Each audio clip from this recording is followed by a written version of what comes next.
Hey, we're on to Chapter 3 of Hurley's FX upgrades, which, if you remember in the last two sequences, we went over shoulder installation and color installation of these pieces. But now we're on to the more complicated part, which is installing the chest upgrade to the unit itself in the white sheep leather costume.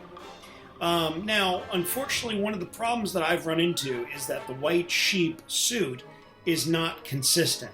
There are things that are stitched to one side, and the star is crooked a lot of the time, and honestly, a lot of it you're going to have to kind of guess and make some more accurate measurements to make this work. The problem, doesn't lie within the suit, because the good news is, with the Hurley upgrades, and now the Jordan Iconic Armory pieces that I have, they actually rectify the issue as long as you can ignore what is presently on that suit and create your own outfit. Now, I made my own mods from time to time, but I know as a fact this star's gotta come off.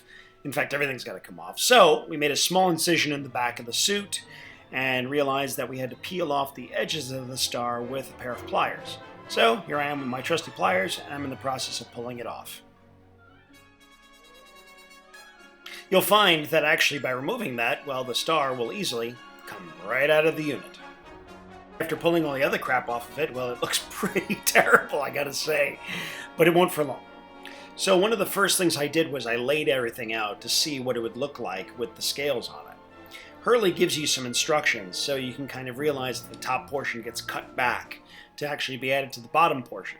But the problem with the white sheep suit is that because of the way it's shaped, because of the way it's tailored, sometimes the bottom portion of the chest does not fill out correctly, which means you're going to have to trim portions of the top to compensate for the bottom. I know it sounds complicated because it is. You really have to be very careful on how you measure your next steps in regards to this suit. Because scales have sort of an interlocking sort of pattern, you can in fact follow that pattern to try to cut it and make it work with each other, which I believe I've succeeded, because when I had to cut the top portion, I was able to feed into the bottom portion very easily by following the grooves that were laid in front of me. Once I was done, I believe I accomplished what I had set out to do. So now that they're glued together, you can see at the bottom now looks like a consistent piece.